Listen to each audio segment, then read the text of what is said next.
I really don't know how to start this video other than I'm amazed at how well that last one did, even though I felt it banged a little bit. Even though I hated myself and wanted to punch myself for using that stupid YouTuber voice, you know the one. But that's fine, being passive aggressive was what that video was about. You know, fun jab at our fandom and our games. But its real purpose was tackling the criticism of, Sonic games are always changing and they never stick to one gameplay style and that's a lie, right? I mean, if you go back and watch that video with that in mind, all the nuance is there, honestly. But I did promise that I'll be a bit more clear this time, so let me say it for real. Sonic games are more consistent than you think they are. Some of them were just bad and you don't know how or why. More so than just talking about how the game's changed, we're talking about ideas being carried over. Obviously spin-offs don't count. If we're talking about abandoned gameplay styles, we're mostly talking about game design. We aren't worrying about story or tone. Sorry storybook fans, you already didn't count, but you extra don't count because if they only changed the way those games were played, you'd cheer, and you already did that the first time. Engine changes and just being bad games because of them also don't count. I'm pretty sure the slipperiness of Sonic Heroes and Shadow wasn't on purpose, and beyond that, we have two examples of game styles becoming worse and people feeling completely different about them. Oh, there it is, there's the nuance, I found it. We want strong, conscious changes that shouldn't have probably happened in the first place. With that all laid out, let's start with Sonic Adventure. But Hawk, what about the classic Sonic games, and Rush, and Mania? Classic Sonic was in that video as an easy start point. Those games are the pinnacle of redefined iterative design. 1 through 3 and K are some of the greatest sequels known to man. Not even Mario Nintendo himself can stack up to it because Mario 2 exists and because Mario 2 exists. Also, other 2D games don't get this type of scrutiny until Mania comes out, and once again, external issues and just being okay don't count. Sonic CD also doesn't count. I skipped it as a joke for a reason. And to all those Knuckles Chaotix fans, I didn't play that game because I thought it was bad. I didn't play it because I didn't have it. I busted out my Wii and Hoppage in the year of our Lord 2023 to record footage I already had because I wanted a more authentic personal experience. I was too tired to go find a ROM in an emulator. Tell Sega to re-release it on something modern if you want me to actually play it. Also, who the hell owned a 32X? I didn't even have a Genesis. I also didn't own a Dreamcast, but our baseline is Sonic Adventure. Sonic Adventure is a high-speed Sonic T Hedgehog platforming video game, but in 3D. And then the game gives you something else. That is the backbone of 3D Sonic, high-speed platforming, and something else. Sonic Adventure is a game that gives us classic point A to point B level objectives with over half the cast. Those three are remixed by the use of racing, puzzles, and a gun. But they are still based in Sonic. Knuckles moves like Sonic even if his objective is different, and Big the Cat exists. They even give you extra level objectives for extended game time. So how do we move to Sonic Adventure 2? I know I ended the last video with, who cares about the nuance between SA1 and 2, but to be honest, no one cares. No one's going to fight you on why this game is called Sonic Adventure 2. SA2 is SA1, but condensed. Oh no, we've lost the adventure field. How will we watch cutscenes and get to levels now? Such a big change, ooh. Honestly, the only gameplay style thrown away wholesale was Big, and yet the people cheered. Sonic is back, Knuckles is back, even Gamma is back in the form of Eggman. Then double down on those styles and expand them and the mission mode and boom, SA2. Amy's little puzzles come back in many forms such as switches, keys, and locked doors. Tails and Eggman can kinda fly, and some stages do have time limits, which is kinda like a race. I'm not saying that it's one-to-one, but we're here to try to find out the similarities. To be honest, Tails and Amy were a bit too derivative of Sonic for me to count them as full gameplay styles on their own, and to be brutally honest, the main reason people consider this a sequel is because you have multiple scenarios with different gameplay styles separated by levels. Sonic Team probably thinks this way too. Sure, the ranking system adds a new layer to the gameplay. Yes, the level design mentality is different. Absolutely, those two things are probably the reason why the treasure hunting levels were made the way they were, but that doesn't matter. It says Sonic Adventure 2, so it's Sonic Adventure 2, and that's good enough for the people. Also, we're only going to get this close like one more time, and the title's not going to be the same. Moving on to Sonic Heroes, I know what a lot of you are thinking. This game's completely different than the last two. But what if I told you that Sonic Heroes is Sonic Adventure 2 but condensed even more? So long treasure hunting, hello Tales from SA1 Flying. Sonic got rid of another gameplay style, but focused all of that energy into the character's gameplay from the previous games. They made Knuckles fighting actually have some worth by giving enemies health bars, and replaced the gun's lock on and release with a 2-round shot from Tails. Mixed them with Sonic, who is still pretty much the same, and boom, Sonic Heroes. Now I know what you're asking yourself. Hawk, how can you be so handsome and so broad-minded? Simple, I don't care what the people think.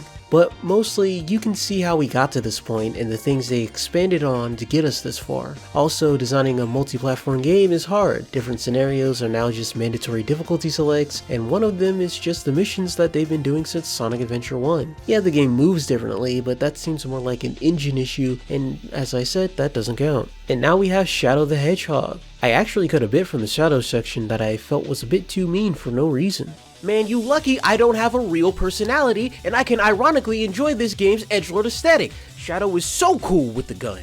But you might be asking, Hawk, why are we looking at a spin-off? I thought these didn't count. Well, it's because Shadow the Hedgehog being the way it does make sense, and you know, it's kinda, sorta, we all agree on that, right? As I said, it's just the mission mode, but the whole game.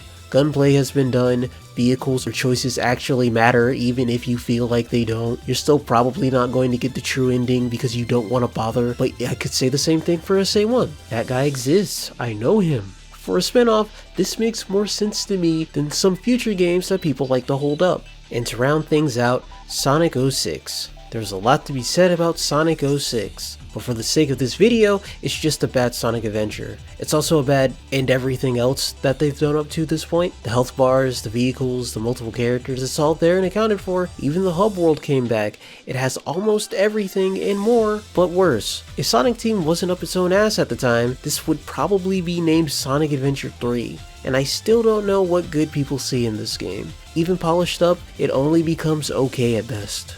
I'm kidding, I know exactly what people see in this game.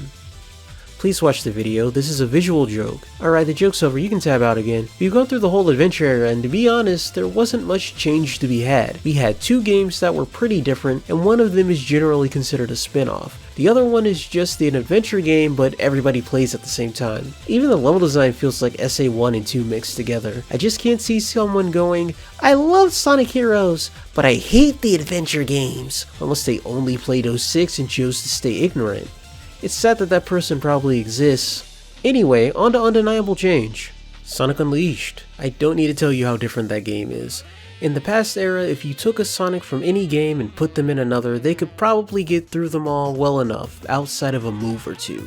Boost Sonic would break those games in half. He can't even walk in a circle the same way. But one thing that was consistent is the high-speed platforming. It's not as fully 3D as the last games, but it will do. And then they added a Werehog. He's the something else. I joke about Knuckles being added, making things better, because I'm pretty sure the consensus is that if Knuckles was added, the gameplay would be a little bit different and more similar to something like SA1.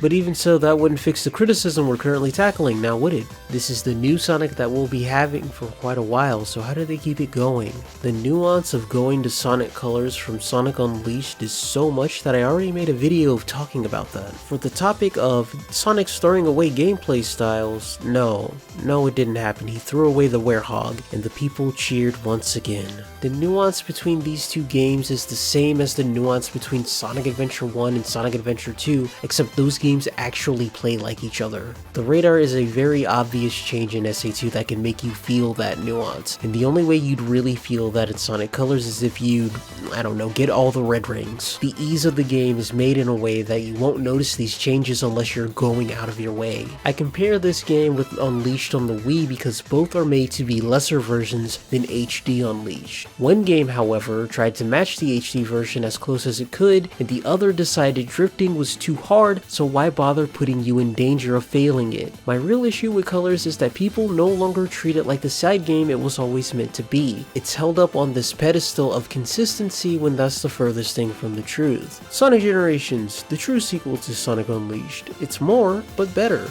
Classic Sonic is our something else this time. I'm not really surprised that it took Classic Sonic for it to really set in that Boost Sonic has always had 2D sections in these games. I'll admit that they're a little longer than Unleashed, but they're still shorter than Colors. Nothing much needs to be said. So Sonic Lost World is odd to me. It follows the same idea in being a side game like Sonic Colors, but I think they pushed it a bit too far. Rightfully, people ignore it. The Wisps come back, but they somehow feel even more gimmicky. They add a run button. Most of the levels are gimmicks even if they play normally. It just makes me realize that Sonic Team made Sonic Colors 2 twice, and this is the wacky version. Now Sonic Forces on the other hand, that's Sonic Colors 2 but serious. I'm glad I got a comment in the last video about me defending Sonic Forces. What you guys need to understand is that I'm defending the idea of drinking water being compared to eating dog shit. I have to hear fans hold up Sonic Colors and Sonic 06, and that was before the mod came out. I don't need hour-long videos about how Sonic Colors is still good or how 06 is misunderstood and had ambition. One of those is a basic bitch opinion and the other is a lie wrapped in ignorance. And then, the same type of people give 3-hour-long critiques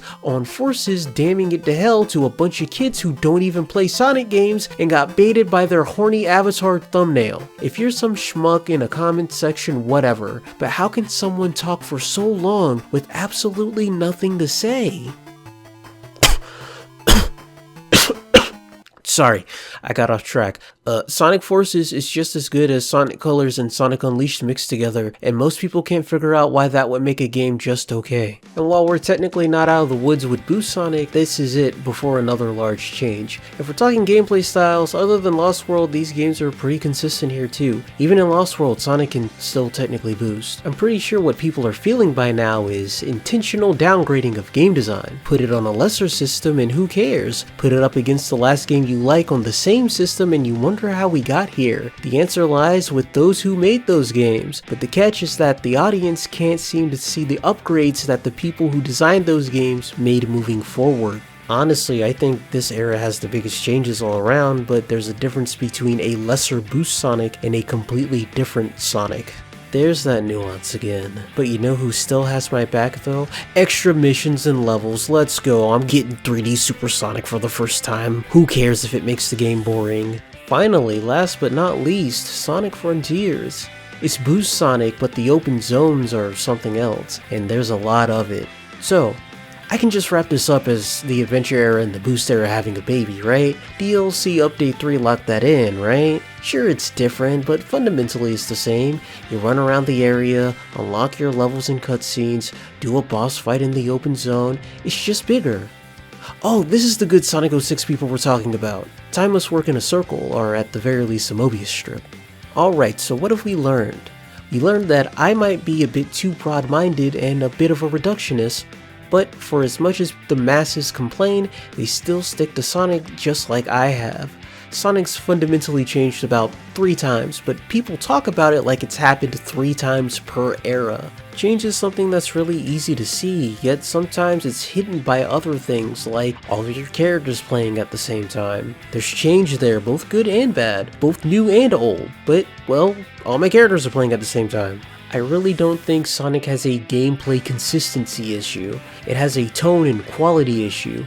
I can't tell you how many people got excited over a phone game that looked like just a prettier Sonic Speed Simulator just because it had colors they were used to and returning characters that they liked, clamoring that we should have a console release. It's the same reason why people long for Sonic 06 even though it's caca-pee-pee. Like always, people want the same thing but different. That's human nature, we get bored easy. But I think people are more broad-minded and willing to accept change if, you know, it's good. But what's good? That's for you to decide. But at the core, Sonic games honestly did change as much as people made them out to be. The change was just that some games were good and some games were bad, and some games just gave the people what they wanted despite their quality. Making a redundant video like this feels pretty tiring, but that's what I get for obscuring my point with a joke. If you ended up watching this and you came from the last video, thanks, you're a real one. No more Sonic for the end of the year. I'm tapped out and I don't own an Apple product, thank God. But if you like Sonic, I have more content. If you don't like Sonic, I have more content. If you don't want to hear my voice anymore, I still have more content. You don't even have to subscribe or hit the like button. All I'd really like is for you to share it with a friend where they'd either A, agree with me, or B, get mad at you. But until we meet again, matao, until we meet again.